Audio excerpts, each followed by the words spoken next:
Hello and welcome to Rebels Radio latest interview. I'm joined by Slough Joint Manager Neil Baker. How are you, Neil? Very well, John. Yourself? Yeah, not too bad at all. I was happy that we managed to get 90 minutes out of the way on Tuesday. Yeah. It was a tough trip. Tough trip up to Bigglewade. A number of us had problems with the traffic, and obviously we had probably 4 or 5 that got there sort of after 7:15, with 2 getting there at just before 7:35. So I had a massive 10 minutes to get ready and try and get themselves warm, which wasn't ideal. Yeah, how many times did you have to go through squad selection or team selection? Well, at one point, we were very close to having to change the team. We spoke to Guy. Guy wasn't really still 100%, so we decided just to hold back on sort of taking Reece out the side and putting Guy in. The problem was Ryan and Reece were in the same car, and we needed one of them to play whatever. So we just decided that we'd keep it as those 2. But it did get close. We had to speak to the referee. The referee had said, if the game starts late, we'll get a fine. And one of the linesmen mentioned £700, and I just thought, well, that's nonsense. But anyway, I didn't want to, cost the club money. But fortunately, they got there with 10 minutes to spare and got themselves ready and just had to start the game. Did it affect how the team started? Because it was a little bit slow. Bigglewade came out firing. Yeah, you can never tell. I mean, some of our performances away midweek over the last year or so, you look at Barton Rovers away, where we had players turning up at 20 past 7, half 7, being caught in traffic, and we played brilliant that day. And same with Corby, we had the same problems at Corby, people late again. It's nothing to do with them not leaving enough time, it's getting caught in traffic, and and some of them not being able to get out of work until a certain time. So I'd say for the first 5-10 minutes we were a little bit not slow, but I thought Bigglewade started probably better than us, and then we slowly grew into the game, and we started to have a few chances and whatever else, and then obviously we scored the goal through Eddie. Great bit of play from Scott Harris, and confidence grew massively after that. Yeah. I mean, obviously it was a great finish from Eddie, and then we were pretty confident for the rest of the half. I mean, they still had a couple of good chances. Alex made a very good save, with his legs, and but then we got the second goal, and you're sitting there thinking, well, yeah, it's a commanding lead at half time. But you lost Dobbo. Yep, that was a blow. Dobbo was sort of running for the ball, and again, nobody anywhere near him, and he went down. And first thought was that he's done something to his knee, and that would have just been our luck. But he twisted his ankle. He's possibly done some ankle ligament damage. We're not quite sure to the extent of what yet. So obviously we had to reshuffle the pack. Guy had to come on at right back. We pushed Sean into right midfield and Knight over to the left. So unfortunately, with one change, we've had to make sort of 3 changes as such. So what did you say then at half-time? Obviously rejiggling the pack, a 2-goal comfortable lead at half-time. What did you have to say to the boys? Well, for a start, we didn't say it was comfortable. We brought up Kettering game. We brought up myself and John were managing at Godalming 2 years ago, and went to Bigglewade and were 2-0 up at half-time there, and lost the game 3-2. And we warned that there was 2 or 3 that were in that team that day, and we just said, the type of side Bigglewade are, they will not lay down and die. They're a good side, and they don't know when they're beaten. They're a bit like us. They don't know when they're beaten a lot of the time, and we said that they would come out. They've got nothing to lose, and they're the home team, so they'll have a right go at us. And we asked them to try and be professional and kill the game when they could. And unfortunately, way it sort of happened second half was we had a great chance to make it 3-0. Scott Harris had a very good chance, and their keeper made a good save, and then from then on it was all Bigglewade.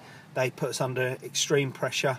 I mean, some of it was our own causing, because we gave the ball away in cheap areas, when we could have kept the ball a little bit better and given the defence a bit of respite. But you have to credit Bigglewade, because they work so hard to close us down and shut us down, make us make mistakes, and it's something we talk about doing to other teams, and they did exactly that to us. So yeah, and a key substitution from Bigglewade changed the game really. Yeah, well, Craig Daniels is a top player. He's been the bane of mine and John's life every time we played against them. He's scored against us. I think that's 4 in 4 he's got against us now, and he's a top player. He's been coming back from injury, and he's probably one of the best wingers in the league. And he's quick, he's strong, scores goals. He's sort of got everything to his game. That's why he's under contract with Bigglewade, and he come on and he made the difference. Obviously got the second and the third goals. Was it a combination of, was it Slough kind of taking their foot off and playing poorly, or was it that Bigglewade really upped their game and forced Slough into mistakes? I don't think it's I have to say, I've got to give credit to Bigglewade. Yeah, we weren't great second half, but we were made to not look good by Bigglewade because their tempo increased tenfold. Their passing, was good. And they put us under a lot of pressure. And yes, we did give the ball away, but as I said, that sometimes comes from when players are shutting you down and not giving you any time, and they make you make mistakes. And unfortunately, that's what happened in the second half. And you have to take your hats off to them. So, whilst it was disappointing to give up a 2-goal lead, we've come back twice this season from two goal deficits. Obviously, we did at Kettering. It's 2-0 is that kind of score in football. We always say at half-time, something I've always said, it's one of those nightmare scores, because if they go out second half, the other team, and score the first goal, they've got the momentum. If we go and score the third goal, it's game over. And that's football. And unfortunately, on the night, they got that first goal relatively early, and it gave them a good 30-odd minutes to get an equaliser and obviously a winner. But fortunately for us, we came back and showed good character. Yeah, were you concerned, obviously going 3-2 so late on in the game? Well, you think the game's done. It was deja vu for me and John. That they'd done exactly the same to us 2 years ago, and I thought it was it was going to be a complete deja vu situation. But the deja vu in the end ended up being a last-minute equaliser. Correct, and it's in a game for the second time this season. Absolutely, and it's sort of evened itself out because they got a late equaliser against us, and we've gone and got a late equaliser against them. I know,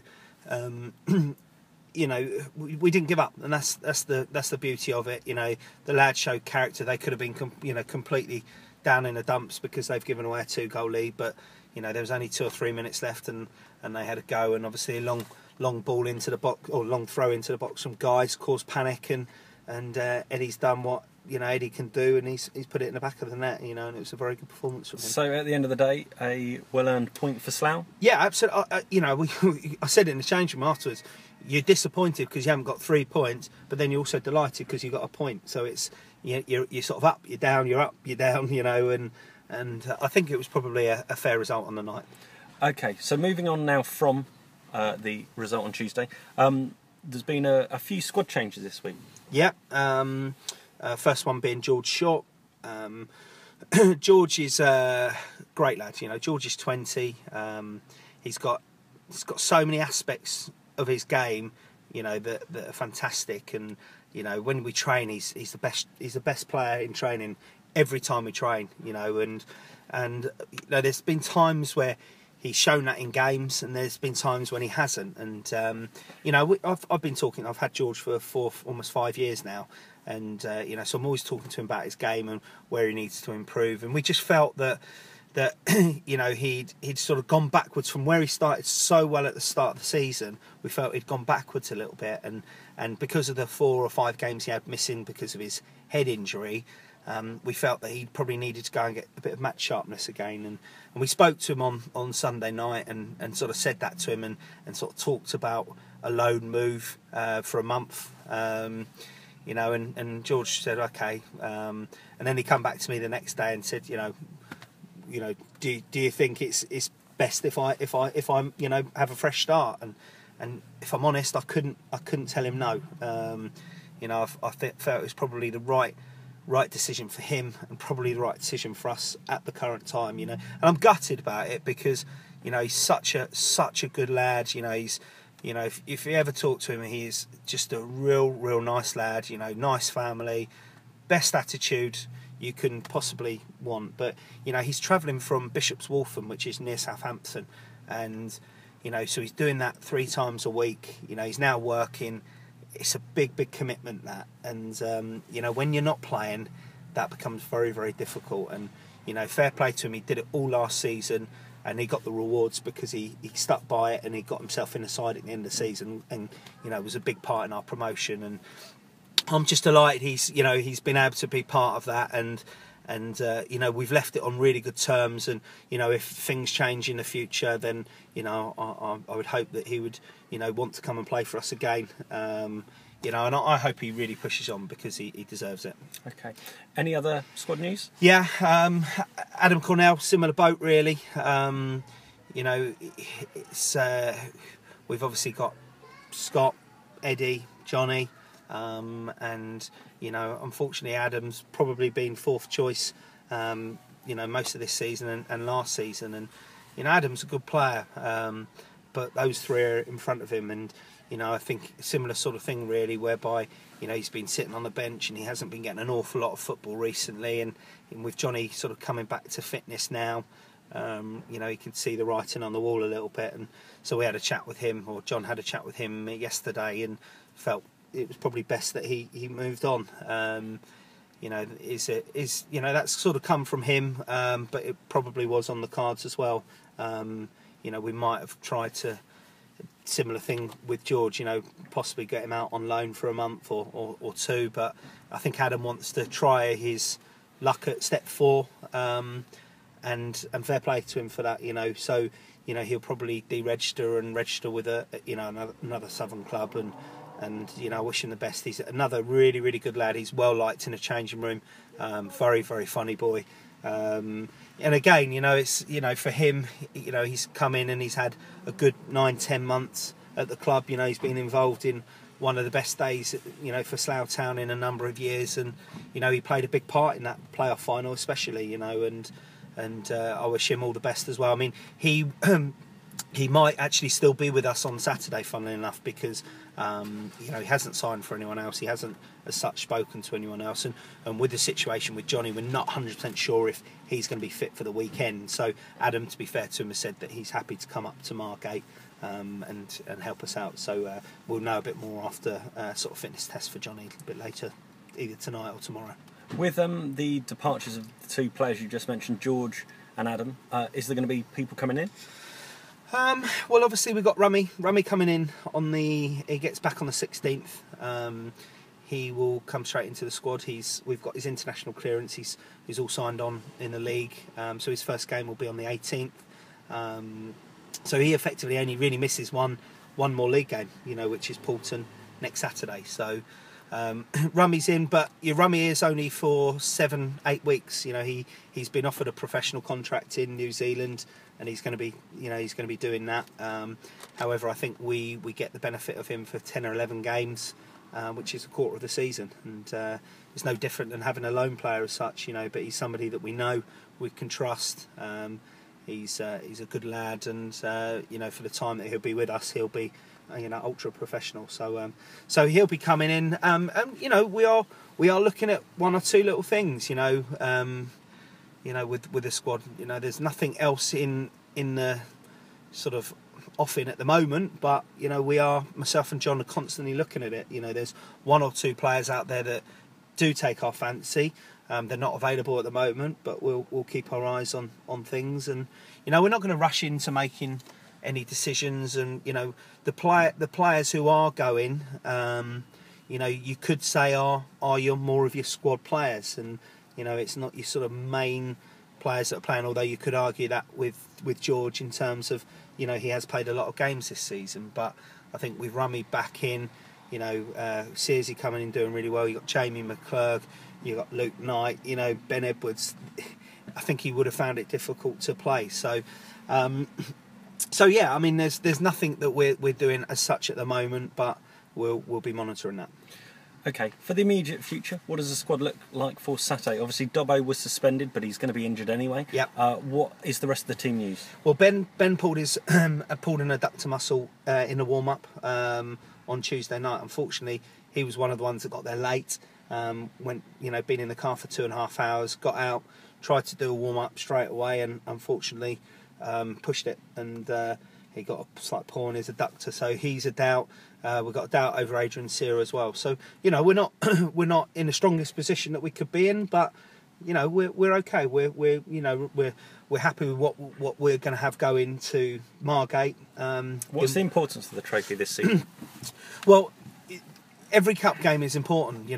We've had a nightmare in the cups this year. We've gone out in every round so far.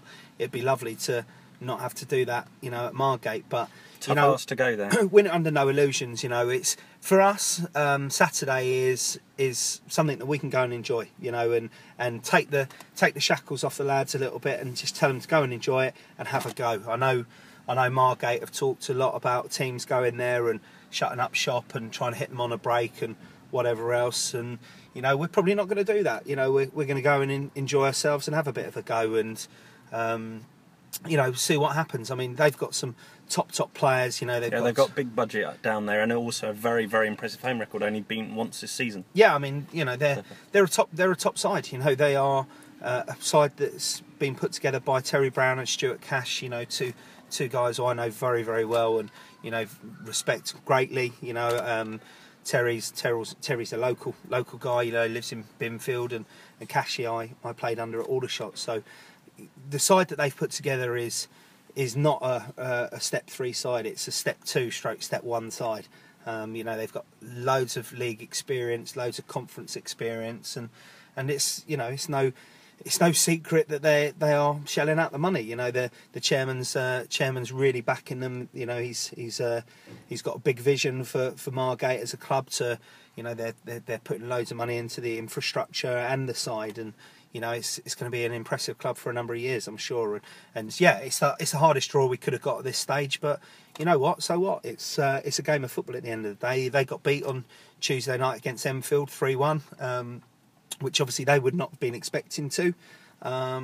So, it's possible. And Barton Rovers went there in the FA Cup, and granted, apparently it was a bit of a smash and grab, but they still beat them 2-1. So it is doable, and that is the only game that they've lost at home. But it is doable, and we'll just go there and give it a go. And if we come up short, then we come up short. But obviously we'd like to get through, because there is also money to be made in the competition. But I don't think we're under an awful lot of pressure on that one.